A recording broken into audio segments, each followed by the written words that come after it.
Why do you keep playing the victim? And what you allow to come in your mind controls your fucking heart.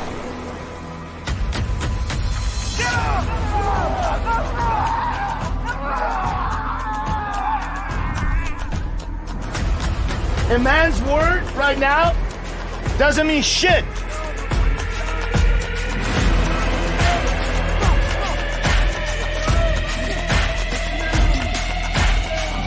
Imagine if you just have that in your life. You have the truth and you have honor. That everything that comes out of your fucking mouth, you do it.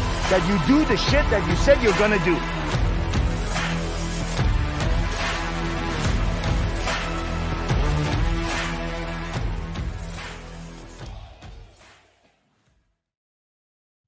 Hello and welcome back to the Warrior Week podcast. I am your host, Coach Max. This is our coach, Coach Sam. How you doing today, Coach? Hey, how are you, man? Very good, very good. Hey, today, Coach, I really wanted to talk about this victim mentality and specifically inside of men. And my question is really, why do men play the victim mentality and then they get fucking stuck? They don't allow themselves to move inside of, away from it, and they always want to play woe is me. And really it comes down to this trendy fucking word of, accountability, or also to extreme ownership, right? So everybody talks about fucking ownership, but they don't know what ownership is and actually taking that on themselves. They'll say, oh, it is my fault, but there's always a fucking but in there. Yeah. I think, these words are pretty popular today. Ownership, or to some extent, extreme ownership. Accountability is extremely popular, and even using the word victim is popular as more and more psychologists, more and more people with experiences in certain areas refer to this type of behavior as being victim, and truly asking to glorify the self by saying, hey, get out of the victim mode and just do it, right? Get out of the victim mode and just own it. And really glorifying again only the person that is in charge to make those changes, which happens to be the self. I believe it's absolutely a wrong way to deal with this situation. Because what happens is there's no kick in the dick. There is simply a motivation to improve. There is no regeneration. There is no rebirth. There is no renewal. There is this idea of let's improve. Well, motherfucker, before improving some shit, you need to get rid of some shit. Like you can't improve upon your nastiness. Like at one point, you got to clean the fucking house and put some new furniture in. If you got some dog shit on your couch, it's not a matter of improving the couch by hiding the dog shit or cleaning it or getting some products in there or perfume and trying to mask the shitty smell. Because whatever you do, the bacteria will still remain on the fucking couch. And if your kids come on the couch and lick the couch, well, now they have bacteria in their fucking mouth, despite the fact that you put perfume and all these cleaning products to hide the dog shit. At one point, you got to throw the fucking couch. You're going to burn the couch and put it outside and let it go, man, and let it go. Not even put it in your yard. So you put this old couch, it has to go outside of the house, but I'm so attached to it that I'm going to put it in my front yard. So I'm going to hang out in my front yard, which brings a whole different set of problems. As you can see, the visual of a fucking couch in the front yard. Yeah, that's beautiful. Just throw it, man. Just if you put it out there, put it there so that they can pick it up and call your garbage company and say, I have an extra large item that needs to be picked up, and I'll pay the extra $25 for it to be picked up. Don't turn it into a couch in your front yard. So what happens is, because there's no kick in the dick, there's also the concept of improvement. And with the concept of improvement, to answer your question, why do men constantly retrieve back to the concept of victimhood? Because they can.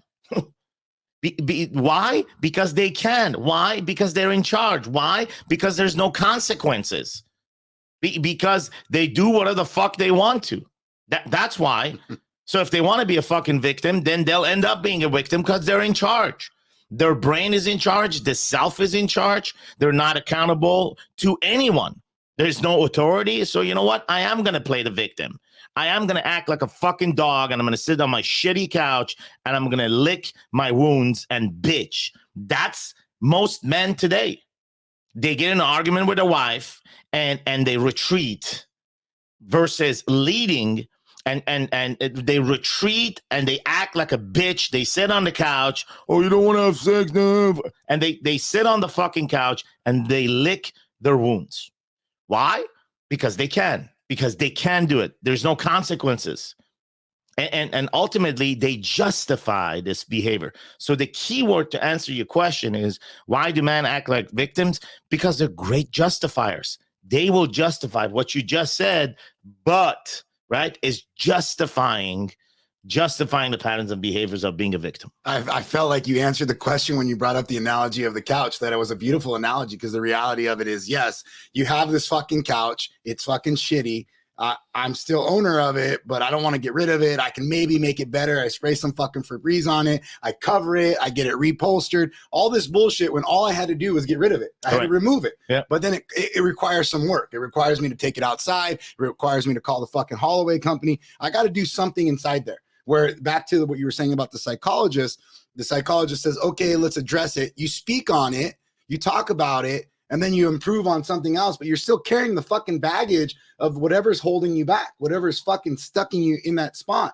Correct. And then when you get into that panic situation, what do? You go back to what feels fucking comfortable. Absolutely. So what is the number one reason why you keep the old couch? It's not because it's the most beautiful item in the house. It's not because it's the most, it brings the most fashioned items. It's not because of that. It's not certainly not because it's the most clean. It's the oldest fucking item in the house. Why is it that why is it that you're attached to the couch? Well, because it's, according to you, it's comfortable. It's the place where you end up leaking your wounds like a bitch. It's your comfort area. Think about it. You hold on to an old couch because it's comfortable. That's all. And every time you want to get rid of it, your mind goes to a place where, will the next couch be as comfortable as this one? And then comes in everything you said. Who wants to go through the process? Fuck, man. It's heavy. I got to pick it up with somebody else. Will it go through the door? Like, okay, what do? I put it outside. I got to call the garbage company. I got to pay. Fuck it. I'll do it sometime. I'm able to justify all that. And the number one thing is, you know what? It may be a shitty couch. It may smell. It's just, there's maybe a lot of work to get rid of it. But God damn it, it's fucking comfortable. So. Well, and you just talk about being comfortable. And it's so easy to stay inside of comfort instead of feeling uncomfortable. I hate that fucking saying, embrace the suck. I ain't going to embrace shit. But what I am going to do, I'm going to fucking enjoy the suck. Because I know that when I'm in that situation, I'm moving forward. Because fear is going to want to paralyze me, but I'm either going to act on it forward or I'm going to retreat to regroup and then come forward again. But either way, I'm going to fucking move. Correct. I'm going to move one way or another. So then suddenly as the victim, I can always just be comfortable. I don't have to actually get into this uncomfortable environment, these uncomfortable conversations with my wife, my uncomfortable conversation with my business partner. I can stay there. Yeah. I can stay there. And how do I, really that brings up the next question is, how do I get feeling okay with being uncomfortable? How do I get okay with, one, dropping my shit off, obviously coming to Warrior Week, filling out an application, get inside of a process like that, or what do I got to do as a man to be okay with being uncomfortable? Yeah, it's very simple. To be okay with being uncomfortable is to accept that you have no other fucking choice. What happens is that we created all these delusional ideas that there is this thing that there's this idea of being uncomfortable, or this idea of being actually comfortable. It's a fucking illusion, and we created a number of stories around it and scenarios around it. Like, the reality is the following: it's gonna suck ass. It's going to suck ass, and you're not some fucking superhero, because if you're gonna suck you're gonna embarrass the suck. It's going to suck ass. You're either in the middle of a suck ass situation, you're either coming out of a suck ass situation, or you're about to walk into a suck ass situation. That's it. It's delusional to think that comfort exists. Comfort is a delusion. We are constantly in discomfort. We are either walking out of a discomfortable situation and about to walk into a new one, or we're in the middle of it. Discomfort is life, period. There is no comfort. The delusion of comfort is like, okay, well, I'm going to deny and ignore the pain. I'm going to deny and ignore and hide that pain and suck ass and suckness and all these things exist. And I'm going to create this magical place called comfort, which is nothing but a Disneyland of lies, where I get to ride the denial and the ignorance and all these rides. And I find joy in denying the truth. Okay. And when I think I even went immediately to when I go to sleep, because when I go to sleep, I think I'm comfortable. I think I'm safe, but I'm not. I'm in bed. I'm fucking half naked. It's quiet in the house, and I'm in this pretend environment that everything's going to be okay. But at any moment, somebody can come inside. And also I sleep discomfort. I don't have, my body doesn't feel good. So there is no point in our life where we're completely 100% comfortable. And so we search for it, and we find that in what we already know and what we're okay with. And so we settle. It becomes a situation of settling. And inside there, what is that kick in the dick that makes a man want to no longer settle? Well, it's simple. Is knowing creates comfort, and from there, it's an assumption. So we move from justifying victimhood to now assuming comfort. The example of sleep is the greatest one. You think that it's the most comfortable state, sleeping. It's not, because of the two things. Number one, where the fuck are we when we sleep? Like, that's a scary thought. Where the fuck are we when we sleep? Well, because we slept so many years and nothing happened the next morning, we have found this comfort that we assume that we're going to wake up next morning. Every time you close your eyes, you better pray you wake up. You better pray if you're not scared every night when you go to bed, then you are the most comfortable man that exists on this planet. If you don't ask God to give you the grace to wake up the next morning, then you have checked out of life, and you have assumed that life is there to serve you, and then you just ride the wave until you see what happens. You see no destination. You're dumbass going to bed, closing your eyes. It's the most scariest fucking thoughts. If you're not scared at night, closing your eyes, because you know where you go. Like, dude, I may wake up somewhere else. I may wake up and my children are no longer with me. My wife is no longer with me. Man, that is scary. That is scary. I may wake up and I may be right in front of God. Man, I better say I'm sorry. I better say I fucked up. I better say a few words before I close those eyes. What a fucked up idea to suddenly wake up in front of God and be ready for judgment, or also to wake up the next morning and your kids are gone while you're sleeping. It's scary, bro. Yeah. There is no comfort in that. And that was a great analogy that you brought in, because, all right, so like knowledge mainly over time and ego builds your assumption. So you assume that you're going to wake up tomorrow. Yeah. And you do everything that you think that will work, right? So you get a gun and then you start working on gun training. You get in a fucking alarm. You hope that the alarm works. You get a dog. You hope the dog barks all the fucking time. And the one time somebody comes in your house, the fucking dog doesn't bark. Correct. Yeah. Like you're just all this assumption. And it goes back to that whole old ass saying that, it makes an ass out of you and me. Right. And that's immediately what I thought about when I think about sleeping. And also, too, the ability to be comfortable. A man suddenly becomes, okay, hey, they get the kick in the dick. They come to Warrior Week. They get a kick in the dick. They start moving forward. They're now in this new, they're no longer playing the victim. They dump their shit. And all of a sudden, they start realizing, fuck, I'm uncomfortable all the time. But I'm progressing. Mm-hmm. I'm progressing. And they want to, lurk back into that darkness. Lurk back. And you've seen 8,000 men. You've seen fucking hundreds and hundreds of men go through this. And you've seen men in general. what really calls them back to that comfort zone? Or Quitting. That's just a natural instinct. Quitting. You quit the suck ass world, and you go back to the delusional world that nothing sucks ass, and you create a comfort castle and you go there. So it's fucking quitting, man. It's quitting. And they'll have a story around it. No, I didn't quit. Well, that's what you think. But there'll be a number of assumptions and justification around that too. But like I said, man, you're either in middle of a fucking pain, you're either walking out of a painful situation, or you're about to walk into one. That's life. I see that shit. I see that shit all the time in fitness, and I see that in coaching, where a lot of men will preach and then they don't actually practice what they preach, or they'll quit themselves in the process of things instead of actually seeing it through and then reanalyze, like looking at the data and then setting a new goal for themselves. You know, and I guess it goes back to quitting is comfortable. Quitting is easy. I can just stop doing what I'm doing. It's extremely comfortable. Quitting brings you to the Disneyland of denial. That's I feel like almost right there. We almost got to wrap it up right there. But who doesn't like Disneyland? You tell me. like who does not like Disneyland? It's fun. You know, you don't have to fucking worry about, like, who does not like Disneyland? Motherfucker, I want to quit too.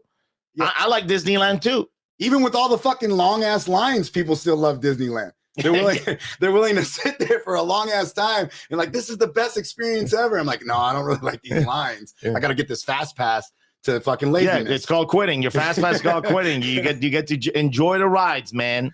Fuck. Enjoy the rides, because you don't have to do the fucking work anymore. So when the man, you know, when he's also going back to this quitting environment or this victim environment, is it also a part of him holding on to the past? Do you see that? Because I see some people, you know. No, because it's like, you don't have to do fuck all in Disneyland, man. You're just having a fun day. So often what happens, the behavior that comes with that, because they feel guilt, they looked for some other dudes to go to Disneyland with them. Hey, bro, you feel like going today? Let's go. So they look for other quitters. Right. Yeah. So they look for other quitters only to feel better than they quit. Fuck, they look for quitters when you start too. And now that you say that, because you start something and you're doing, like, you're working out, you're following a diet, or you're doing a power, like you're doing a bunch of shit, and immediately someone comes to you and like, isn't that too much work? Yeah, that's don't right. you think that's too hard? Quitter. Like, I'll hang out with non-finishers all my life because I'm one. Nobody's finished. Nobody's finished. We're all non-finishers here, bro. We're all working towards it. But one fucking quitter, man, that's cancer.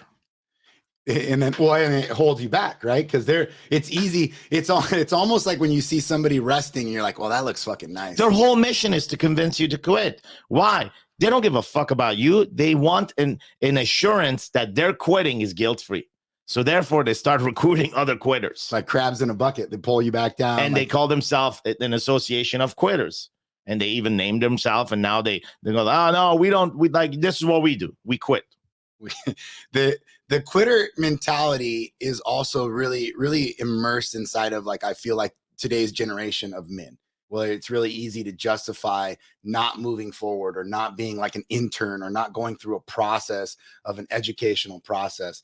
And society allows for men to do that. Now, when I look at that, I'm always questioning, why are we okay with that? Why don't, like the dick kick, why don't we actually question that, which is truthful? Because if I say, hey man, you just quit, you didn't need to quit, you were close to reaching your goal, suddenly I become the asshole. Yep. And it's like, they don't want to hear the truth. They're not able to hear the truth.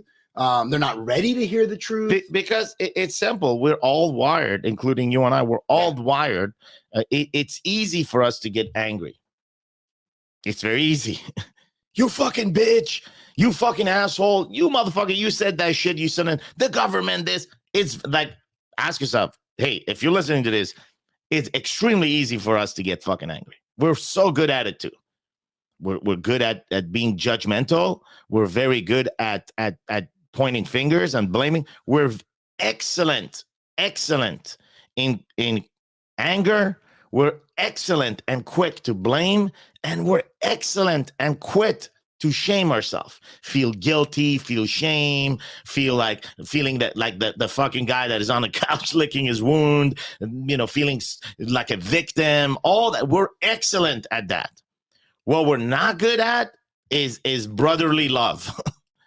Where it takes a lot of effort is compassion, mercy. We're not good at that, man. That's just the reality of things. So by default, we're going to operate in places that we're better at. What's easy?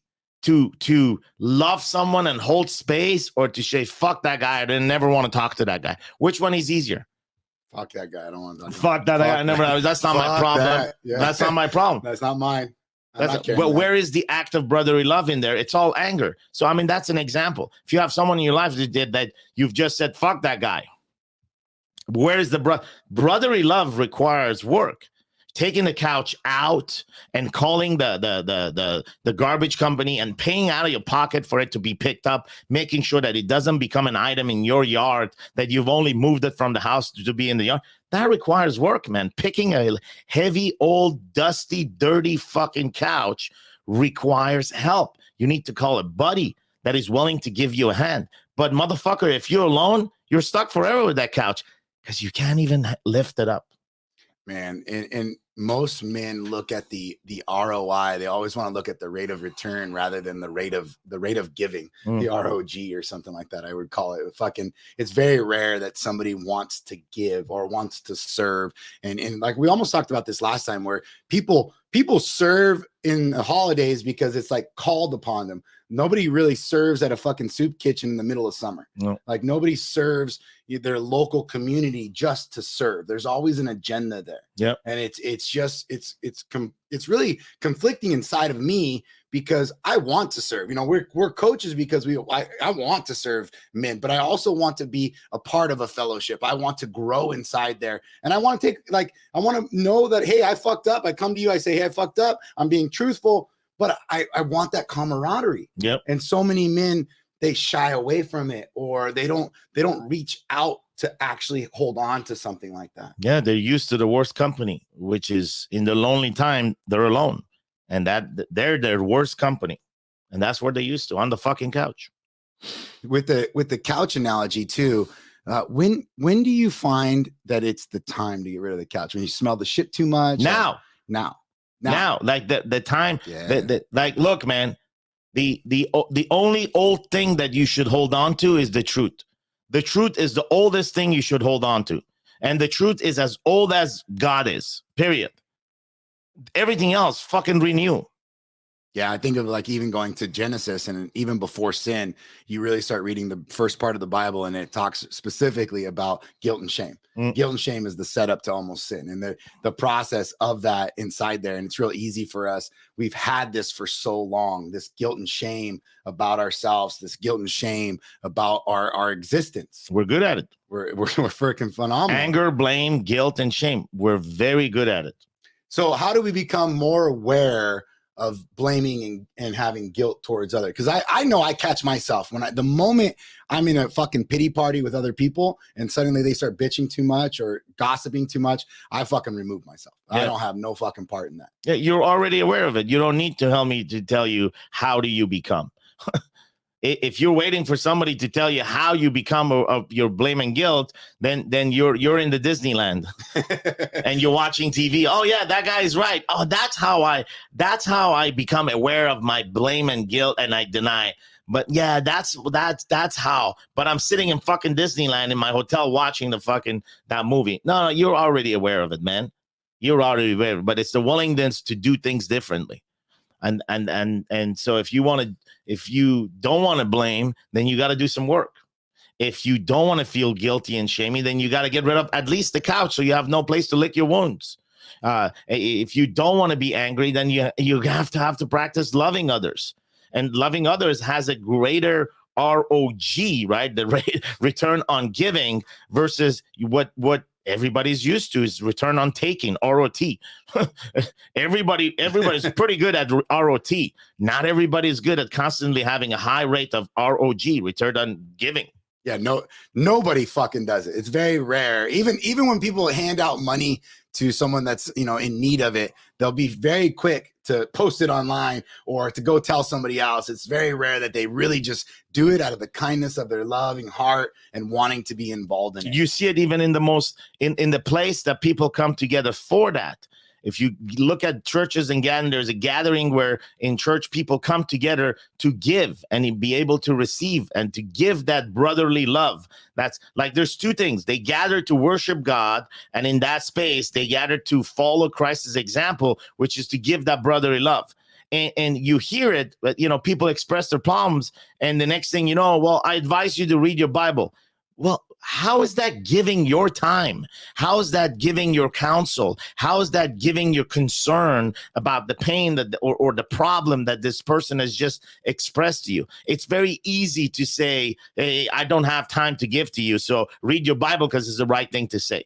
It's fucked up. Yeah, it's like going to the Bible study. You brought this up time before, was going to the Bible study and bringing up lust. Like, oh, hey guys, I've been looking at porn every day. How many days do you think you go to the fucking men's group? The problem with the church community is the church community, because the church community has become not good at social interactions.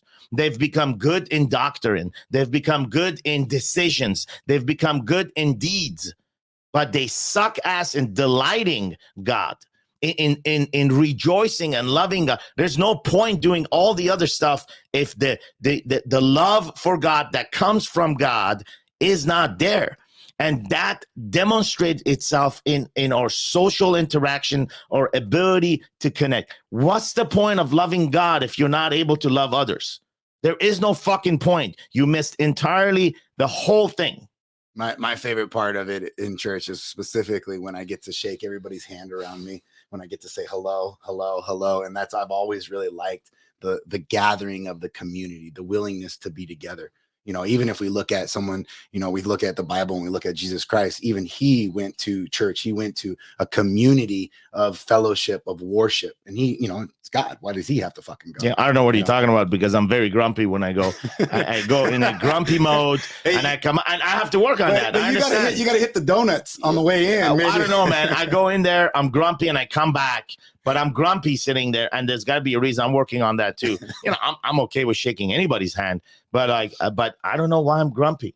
Somehow, maybe it is this frustration that I have, that there's a social aspect that is missing in there, man. Yes. You know, you talk to someone and their eyes is not, they're not there. They're not there with you. They're somewhere else. And there is this just fake, non-genuine smiles that I don't care for you, but because you're here, I have to pretend that I care for you because that's my deeds. Where is the delight in you and I connecting together? Yeah, I mean, I could see where the grumpiness comes in, at least for me, because when I go there, I'm really going there just to be happy, worship God, and meet people, right? Yeah. And then it seems like other people are there to just go through the motion. Like, I'm just here because it's fucking Sunday and I don't want to get a fine, you know? Or relax, man. Like, relax. You know, you're not here to fucking make decisions and follow the doctrines and deeds. Delightness is first. Enjoying and rejoicing. We are gathered where there is joy, where there is love. Period. First. If that's not there, then it's just another quitting spot. That's beautiful. And with that, Coach, you know, I'm going to give the action item today. And the action item today is going to be, where can you give love today? Where can you give love today? And then catch yourself being a victim. Catch yourself and reframe it. And then put yourself out of that victim mentality. Find yourself in a moment where you're starting to speak and you use the word but, or you try to make a fucking excuse, and cut yourself off and just take that. Just swallow that, digest it, and start chewing on the fact that you're trying to fucking use the victim mentality, and move away from that today. And really just give love out there, you know, like really, really, you know, somebody asked me the other day, like, what do you want to pray on? I was like, I want to pray on love. Like, I really, really love this essence of passing on love, and it's really generational. And so I really want to thank you today, Coach, for this topic, because this is something that really, really hits home for a lot of men. And I know that there's somebody out there right now that probably heard us talking about quitting and they're like, fuck these guys. And if that was you, then it resonated with you. And you need to look more further into this idea of Warrior Week. You need to look into the application. So go visit us at warriorweek.com. And then if you guys want to look at the previous podcast, look at warriorweeknow.com, and then follow us on IG and also Facebook. Coach, thank you, man. I really appreciate all these conversations. Thank you. And, final instruction on to give love is very simple. Ask yourself, is there a problem in your world today that love cannot solve? And the answer is fucking no. Like, don't even search. I'll give you the fucking answer right away. There is not a problem, minor or major, in your world right now that love cannot solve. And we all have problems. So the next problems you're facing, solve it with love, and period. Love will solve all your fucking problems, minors or majors. That's beautiful. Thank you, Coach. Have a great day, guys. Quit on your wife, quit on your kids, quit on your desires. It's okay to be okay. Manually putting the fucking blindfold on yourself. Tonight, you're gonna find out what power is.